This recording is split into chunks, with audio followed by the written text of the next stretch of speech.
What's the difference between voluntary and involuntary in this context? What distinguishes voluntary from involuntary? Muli? Involuntary is controlled by the brain. And voluntary? Voluntary, we control it. We control it. We control it.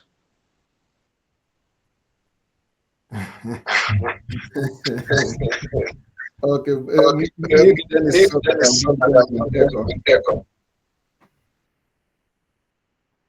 Okay, you have tried. Somebody else?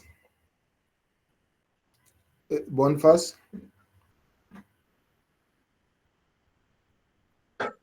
Okay, when we talk about voluntary, voluntary is something that is under conscious control. Yes. And involuntary it just happened without conscious. Okay. So that aspect of conscious control is the key. That for voluntary, we can consciously control. What are some of the actions that we engage in that are voluntary? We can choose to walk. We can choose to speak. We can choose to eat. We can choose to defecate or hold on it. These actions that we can consciously control. But can you choose as to breathe? Can you choose whether your lungs are pumping or not? Whether your heart is pumping or not? Can you stop your peristalsis purposefully? No. So those that we have no conscious control over are under the autonomic control. And that's why the word, almost like automatic, they regulate themselves. So autonomic has two major. Mood, you say you can choose to breathe. For how long? You can hold your breath. You can choose not to breathe for some time. So for a little while. Yes. Of course, they are not absolutes, but largely in their ordinary circumstance. How are they controlled? You breathe without even caring, but you can hold your breath for a little while. Can you choose at the time when the feces can come?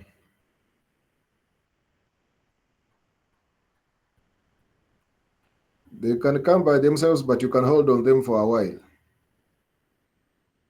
Just like urine might fill up your blood and ask you to void, but you can hold on it for a while. So yes, it's not like an absolute. Sometimes we can exercise some conscious control to a very limited extent, but largely in their normal functioning normally, they are under the autonomic control. Autonomic has two major divisions, sympathetic and parasympathetic. Sympathetic and parasympathetic. Which one is called thoracolumbar? Which one is called craniosacral? Which division is thoracolumbar? And which one is craniosacral? Sympathetic is thoracolumbar and sympathetic is craniosacral.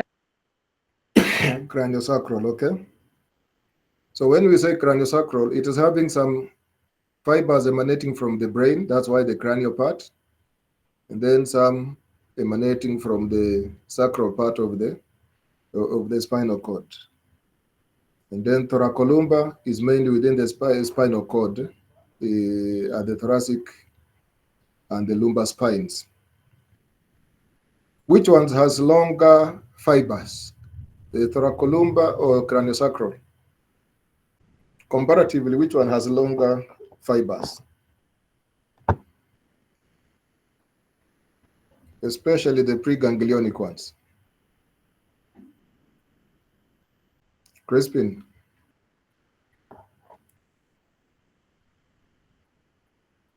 Craniosacral. Okay, craniosacral. Now, which of the cranial nerves are part of the craniosacral? They are involved in the autonomic functions as part of the craniosacral. Which of the cranial nerves? And where do they go to innervate?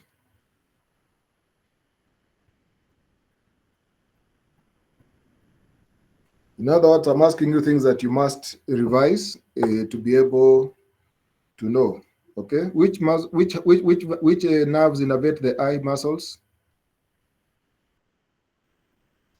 Which nerves? Facial nerve. Yeah. Facial Optic nerve. nerves. No, facial nerve is for the eye muscles. I mean, for the Yeah. facial muscles, but the eye. Optic. There are a number of nerves there. Optic, oculomotor. Is it abducens or something of the sort? Okay. How about the heart? Which nerve is part of the craniosacral but goes straight up to the heart? Which one goes to the ears? Which one goes to the lungs?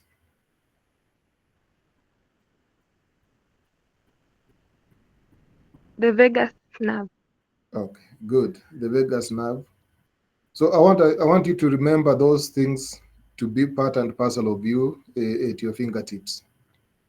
Now, which neurotransmitters are released using, I mean, in the craniosacral or the parasympathetic stimulation? Which neurotransmitters are the effector neurotransmitters in the parasympathetic stimulation?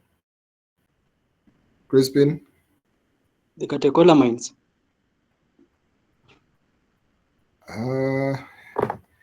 Craniosacral?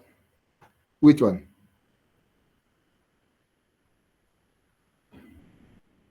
Miguel? Acetylcholine. Acetylcholine, okay. In both pre and post is acetylcholine. How about in the thoracolumbar or sympathetic? Which neurotransmitters in the sympathetic? Miguel, your hand is still up. Would you like to speak?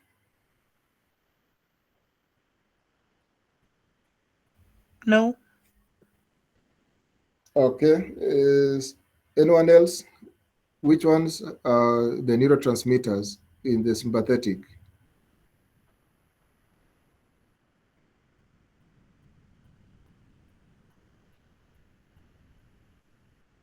Hello. Okay, Stephen. So the epinephrine and norepinephrine. Okay, that's now where we have the catecholamines. In both preganglionic and postganglionic, or only at the effector level?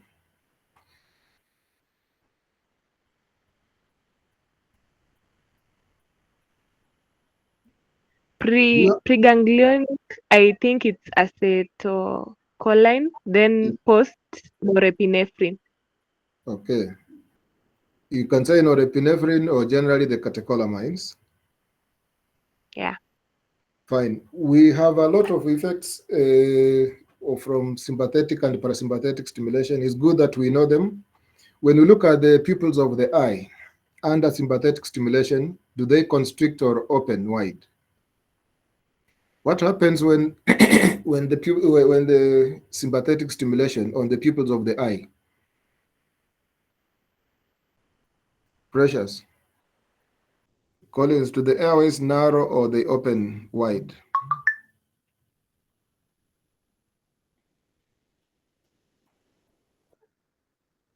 Auma, Stephen? They open up. They open. Okay. You know, these are the critical things because even in the choice of drugs, there are situations that airway narrowing happens. If you want to open them up, then you simply stimulate sympathetic.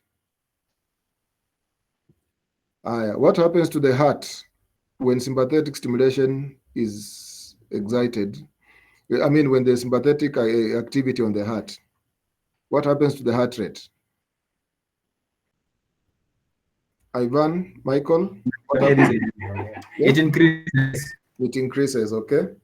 What happens to the digestive system, what happens to peristalsis when sympathetic stimulation has taken over? Peristalsis slows down. Peristalsis slows. Good.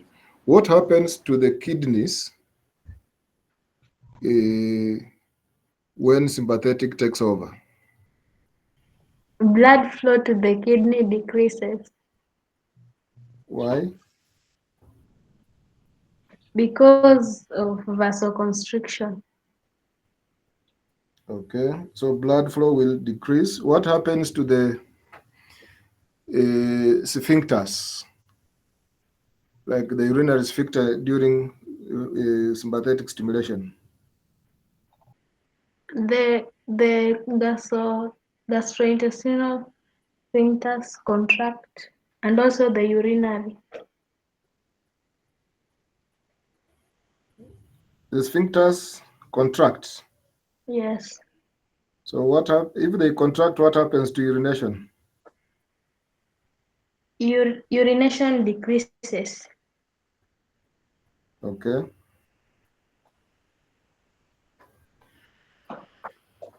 Fine. What happens to sexual activity during sympathetic activation?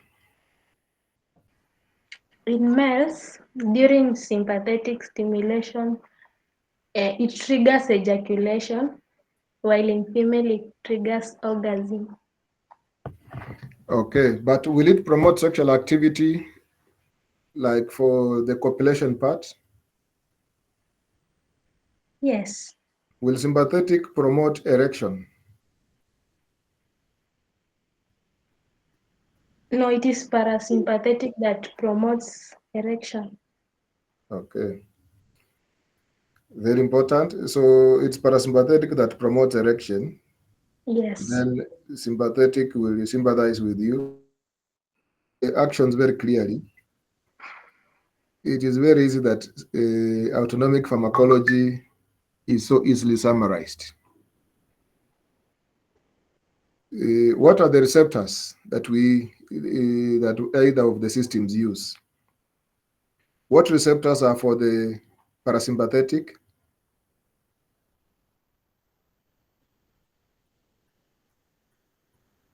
In other words, on which receptors does acetylcholine work? There are two major types. Which ones? Cholinergic. Cholinergic. Nicotinic. Nicotinic and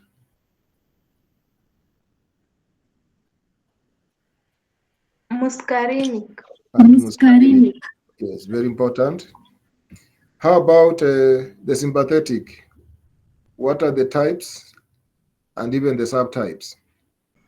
The main types of receptors in sympathetic stimulation are adrenergic and the G-protein coupled receptors. Very okay, but how do we call which are the types of the adrenergic receptors? The alpha and beta receptors. Good. So beta, we have beta 1, beta 2, and beta? And beta 3. Okay. And beta 3s are abundant in which tissues? In the adipose tissue. Beta 2 is abundant in which tissues? Beta 2 is Lungs and muscles. Anastasia, beta 1? The heart.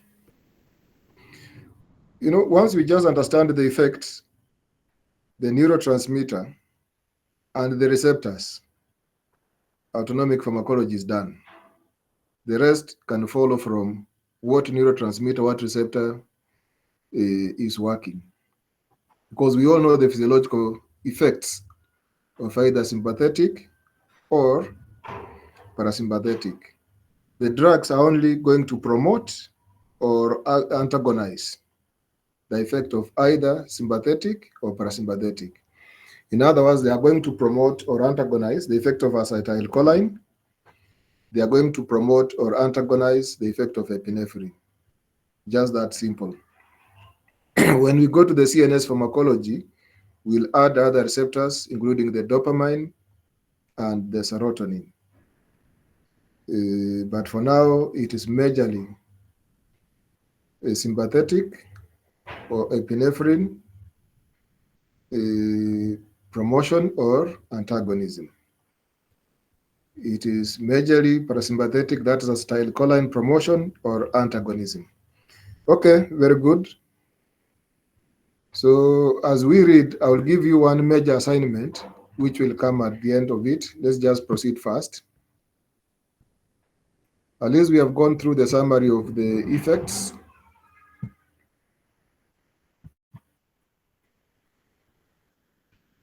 I think we have seen all those effects there. The pupils dilate for sympathetic, inhibits salivation, relaxes bronchi, accelerates the heart, inhibits digestive activity. In the liver, it stimulates glucose release by the liver. In the kidneys, we saw that the blood flow will reduce, and then the bladder will relax. The rectum will contract. The sphincters will actually generally contract. Okay, I don't want to belabor about the divisions which we have already spoken about.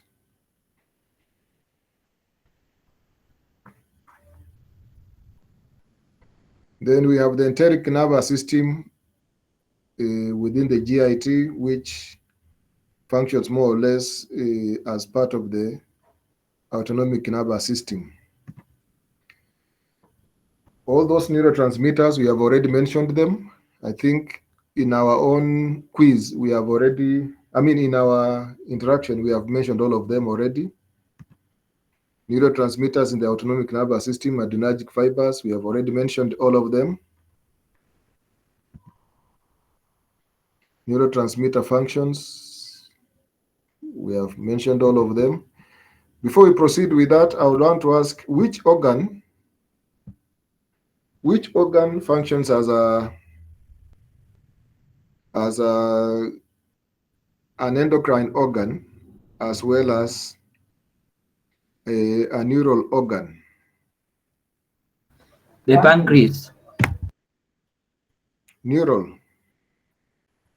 Or which endocrine gland is important for its own job as an endocrine gland and is also important in the thoracolumbar autonomic nervous system effects?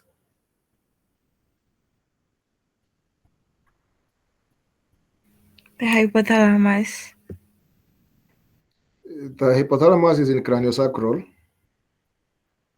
How about I'm talking about the thoracolumbar.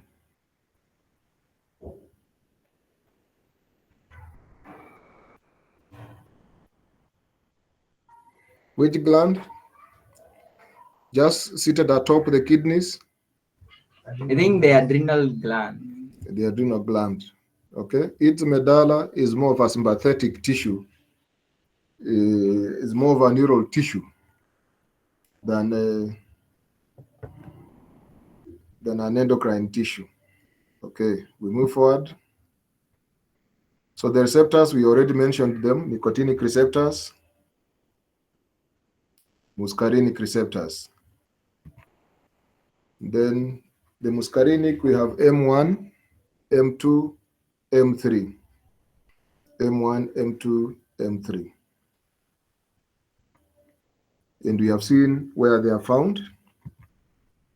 Adrenergic receptors, we have the alpha and the beta. And when we looked at the ligand and second messenger actions, we note that these ones work through the G proteins and second messengers. Okay, that is a very key table for us. Blood vessels having alpha 1 and alpha 2 receptors that cause constriction, whereas beta 2 receptors cause dilation. In the heart, beta 1 When they're activated, they increase the heart rate and the contractility. Alpha 1 activation only increases contractility. In the bronchi,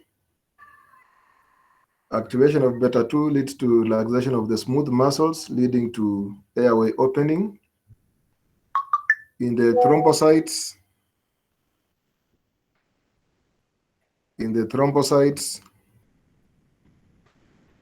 there's more aggregation, and therefore it promotes clot formation. In the kidneys, alpha 1 and alpha 2 both cause vasoconstriction when excited,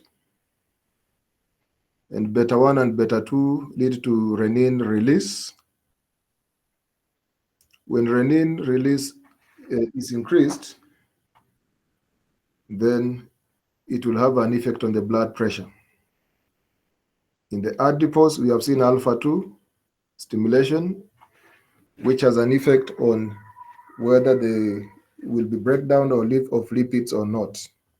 So it's important that we remember that table very well. That is a very, very, very key table. And the other very key table is the other one.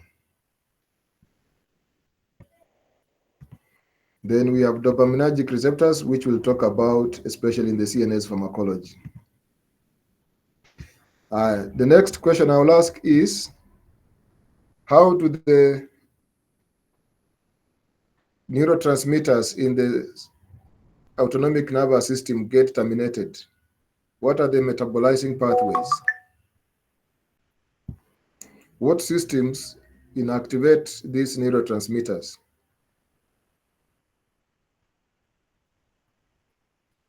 Two of them.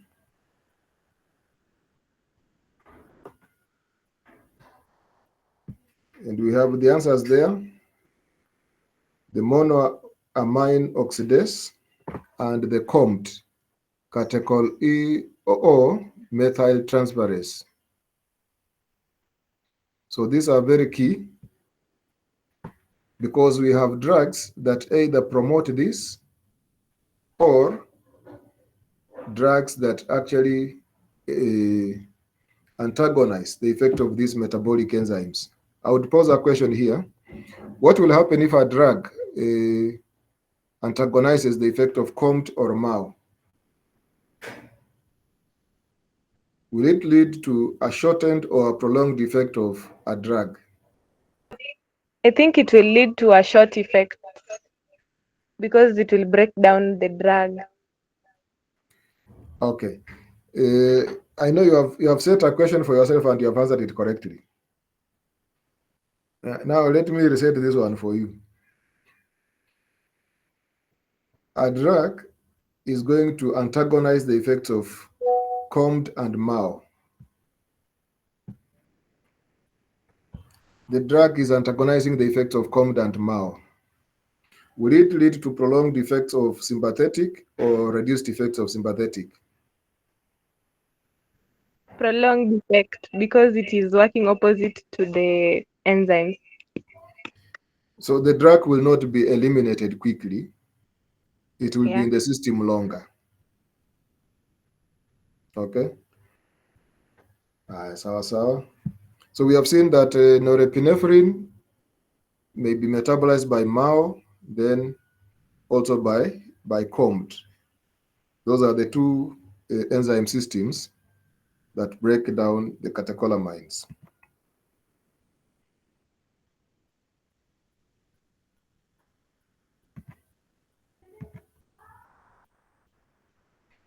Okay, so let's look at the drugs on the cholinergic system. On the cholinergic system, the drugs that we have are those that work together or work in tandem with the acetylcholine. They promote the effects of acetylcholine. And in that context, they are called cholinergic agonists or cholinomimetics. Cholinomimetics. When we call them mimetics, it's because we are saying they mimic the actions of acetylcholine. Also, we have drugs that antagonize. We have drugs that antagonize acetylcholine. So we'll call them cholinergic antagonists. And we have given examples of each, I think, in the next slide. So how promote or support the effect of acetylcholine? One, they enhance the release of acetylcholine, so it will be there in plenty. Two, they inhibit the cholinesterase. What is cholinesterase? Cholinesterase is the enzyme that breaks down acetylcholine.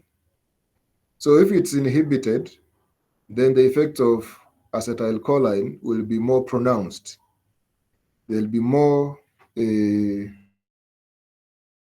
for the acetylcholine drugs to work. We can also have drugs that inhibit acetylcholine release if they are trying to antagonize the work of acetylcholine, or they can simply block acetylcholine effects at their receptor site. So let's look at the muscarinic agonists, those that promote the effect of acetylcholine. And we've given examples: carbachol, bethanicol, and pilocarpine. Note that only bethanicol and pilocarpine are now clinically in use. So I would want you to, especially under that class of drugs, read more deeply on the pharmacokinetics and pharmacodynamics of pilocarpine, because it has lots and lots of clinical applications. I repeat, read deeply about the pharmacokinetics and pharmacodynamics of pilocarpine. Once you understand that, it represents the rest, and that's what you are likely to encounter more, especially in the practice of ophthalmology or treatment of eye disorders. What are the effects of muscarinic agonists? What are the effects of muscarinic agonists? Without me going into the slide, what are the effects of muscarinic agonists? In other words, if we say the effects of muscarinic agonists, what are we saying? What are the effects of what? Increased what? Acetylcholine activity. What are the effects on the general systems? What are the effects on the heart? So, Boniface, you are right, and say increased secretion where?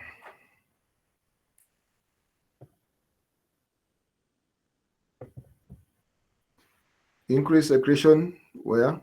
Okay, slow heart rate, that is cool. So there can be bradycardia.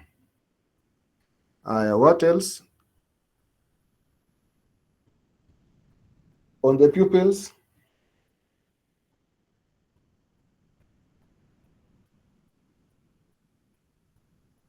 Constriction. What about peristalsis?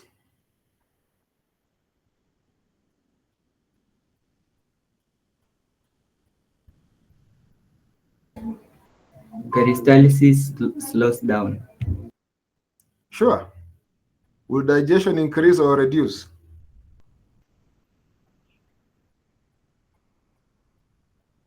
Hello? Will digestion increase or reduce when you have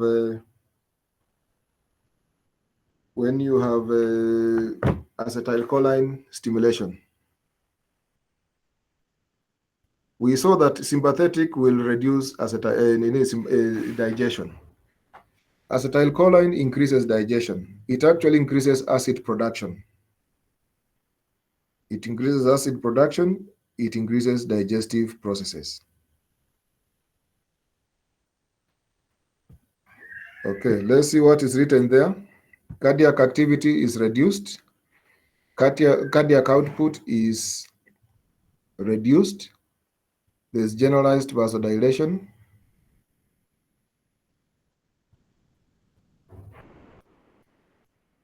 Smooth muscles will contract, leading to increased peristalsis. The bladder and bronchial smooth muscles also contract, and therefore there will be airway narrowing. Exocrine glands, there will be increased sweating, there will be increased lacrimation, salivation, and bronchial secretions. Okay, then slide number 247. We can see it? Yes. Okay, so that's what where I was reading from.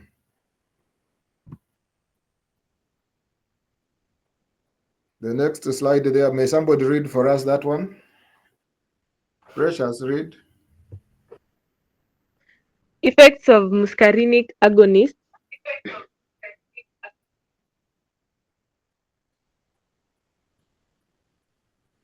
Effects on the eye. The parasympathetic innervation to the eye supplies the constrictor Papillae muscle. which is essential for accommodation and regulation of the intraocular pressure, IOP. The IOP is 10 to 55 millimeters mercury above atmospheric, which keeps the eye slightly distended. Abnormally raised IOP or glaucoma damages the eye and can lead to blindness. Read the next.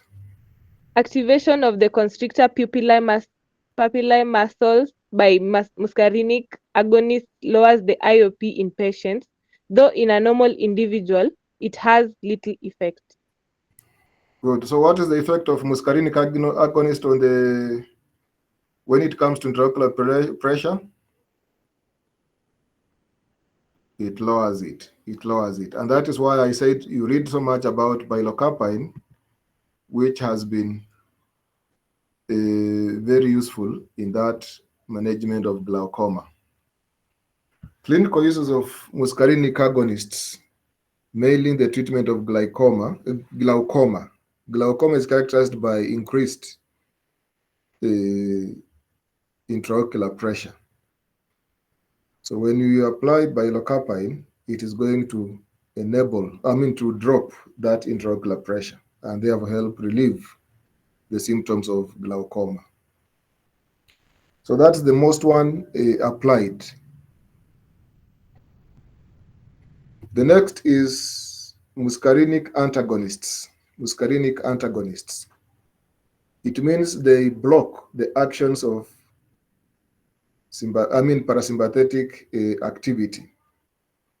And that is why they are called parasympatholytics. If they would be promoting, they would be parasympathomimetics. So in this, they are lytics because they block the actions of parasympathetic stimulation. And we have examples like the naturally occurring alkaloids, especially atropine, hyoscine. We have ipratropium, cyclopentolate, tropicamide, pyrenzepine. Now, at this stage, I want you to note, do something like drug cards, where you write details about a drug, pharmacokinetics, pharmacodynamics. And on this one, I want you to write about atropine and hyoscine. Atropine and hyoscine and ipratropium. And ipratropium, because we are using them a lot in the clinical areas. Now, I want to ask ladies, any lady who knows about hyoscine? Mnajua Buscopan?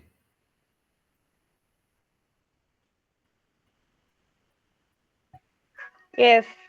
Mnaijua kivipi? We use it during menstrual cramps. Okay. That is Buscopan. That is actually hyoscine. That is hyoscine. And we have seen it is a parasympatho lytic. Now, what is the pathophysiology of the cramps? What is the pathophysiology of cramps? Smooth muscle? contractions, which are under peristaltic, acetylcholine activity. So what we are doing is that we are blocking acetylcholine activity on the smooth muscles, and therefore we are making them to relax. We are minimizing the contractions. That's how hyoscine works. It is very important during cramps. It is very important when we are treating ulcers. It is also important when treating vomiting. How do you think it's important in treating ulcers? How important is it in treating ulcers? The pathophysiology of ulcers is that the acid production overwhelms the protective mechanisms of the stomach or intestinal mucosa. So what reasons can make increased acid production so that it is overwhelming the protective walls, the protective mechanisms of the mucosa? What factors can lead to increased acid production? Edel.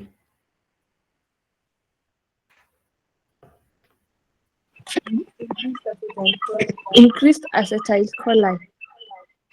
Yeah, that's the ultimate, but what factors can now stimulate that increased acetylcholine?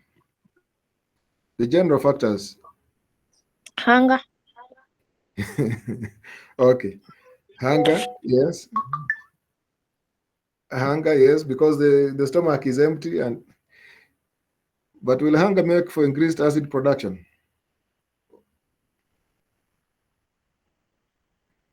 Stress. Stress, yes, fine. Stress. Another?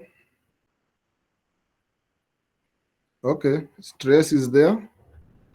There are certain foods, there are certain tumors, like one we call Zollinger-Ellison syndrome, which you're going to read. So for whatever reason, if there's increased pombe, that is true.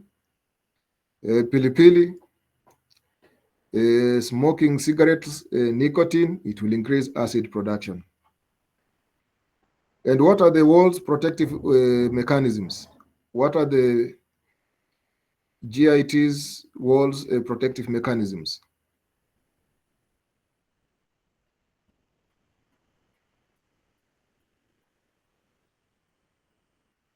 Secretion of mucus. Very important. Mucus, yes. List like 3. Mucus. There is mucus. There's just the integrity of the wall physically if it has no corrosions. Do we have some neutralizers like alkaline juice, like especially in the intestines? Okay. So hyoscine is important if we think the acid production is increasing and overwhelming the protective mechanisms. We will add it to the management for ulcers, on top of other drugs that now reduce acid production. Hyoscine will also help, and it will also help in minimizing smooth muscle contractions. And then atropine. Atropine is an extremely important drug.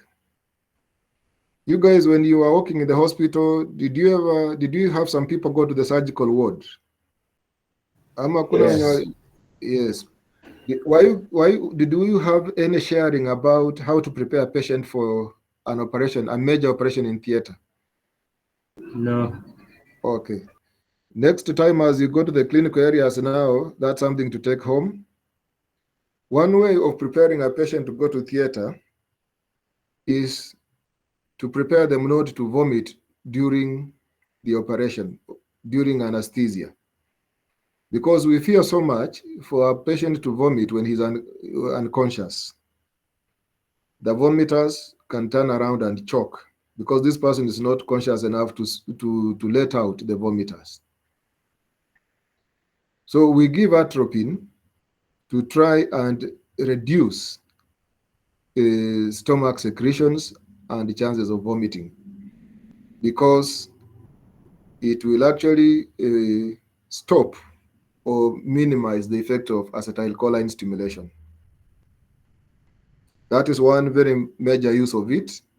Another very important use of it is in poisoning, organophosphate poisoning. We give atropine to counteract the effects of organophosphate poisoning. In fact, we atropinize like every 15 minutes. And that's why I told you that those are two very, very important drugs. So as we are reading through, I'm asking you, what did I say? If you remember what I've said in terms of assisting yourself, in terms of remembering the details of the drugs. Steven, nimesemaje? We look at the pharmacodynamics and pharmacokinetics of pilocarpine, hyoscine, and hiyo ya mwisho sikumbuki. Tutengeneza drug cards. Atropine.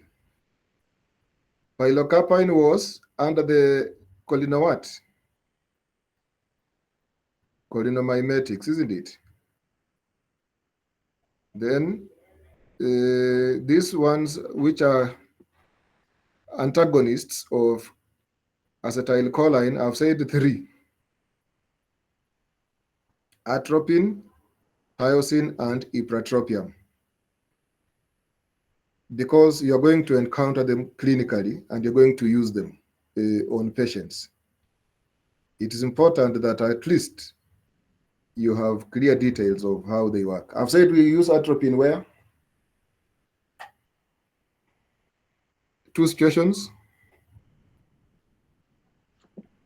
To prevent vomiting of an unconscious patient when they are going to theater, and then to counteract poisoning. Organophosphate specifically. Yes. Okay. And then hyoscine. Thank you, Valerie. Hyoscine. Good. Yeah. For treating ulcers and vomit and cramps. Okay. Very good. And then ipratropium. I said it's very important in management of asthma. And I said some of the inhalers, they have ipratropium in them. I think if I can't remember very well, something like Combivent has ipratropium in it. Okay. Now, how is ipratropium beneficial in managing asthma? Yet it is blocking acetylcholine. How important is it in asthma? And we know its effect is to block acetylcholine. In other words, account for the beneficial effects of ipratropium bromide in the management of asthma.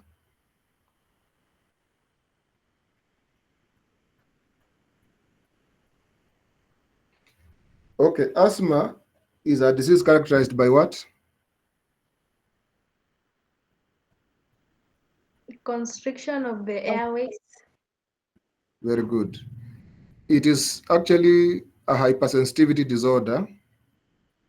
Once the IgE and the mast cells release the histamine, it is going to cause narrowing of the airways. What is the effect of acetylcholine on the airways? Does it narrow or it promotes opening? It narrows. It narrows. And that is why when we block acetylcholine, to an extent also we open the airway. Because then we are blocking the narrowing effect of acetylcholine on the airways.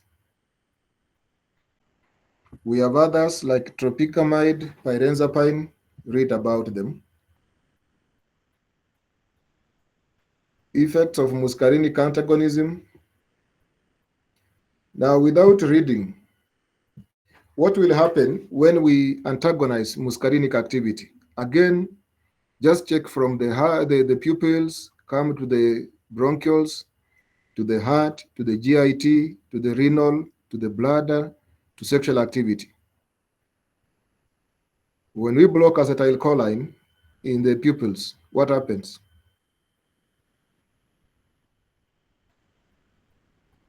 They narrow or they dilate?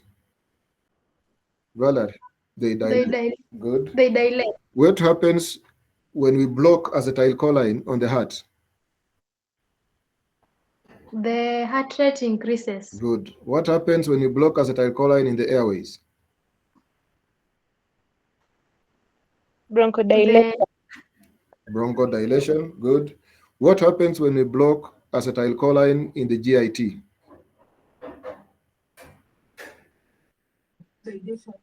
Reduce digestion. So we can have constipation. Okay. We have seen cholinergic agonists, example, pilocarpine and botanical. We have seen cholinergic antagonists like atropine, hyoscine, and ipratropium. And we have seen their effects. Now, I want to ask you to just make a summary of the side effects of drugs that promote acetylcholine work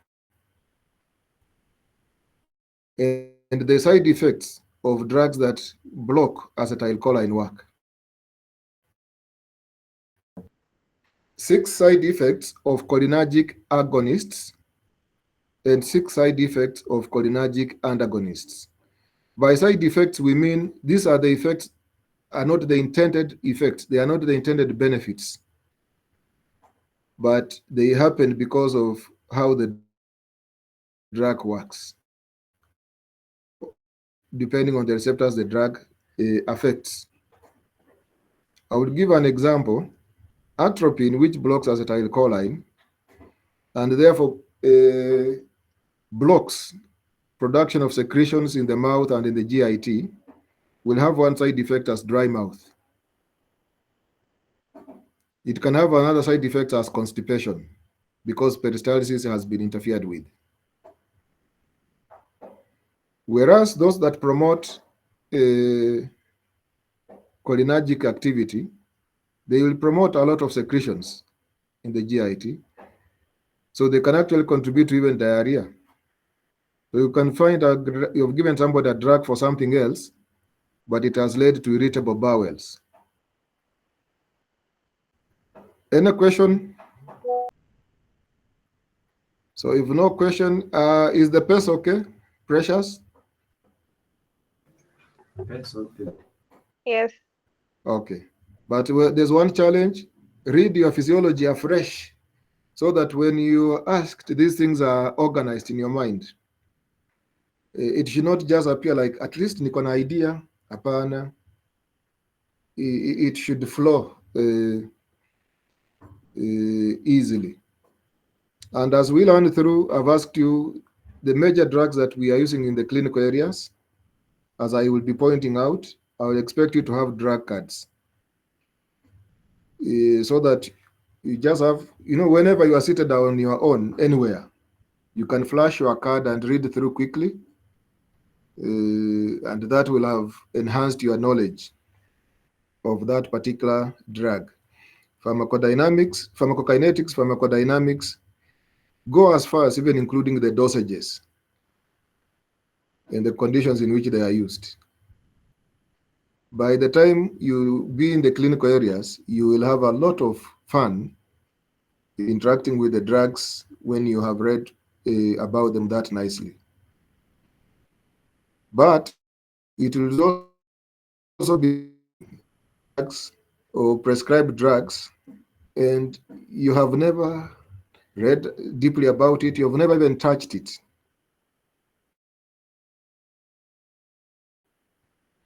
And when you'll be going to the clinical areas, every drug you give, you must look at the leaflet, read it.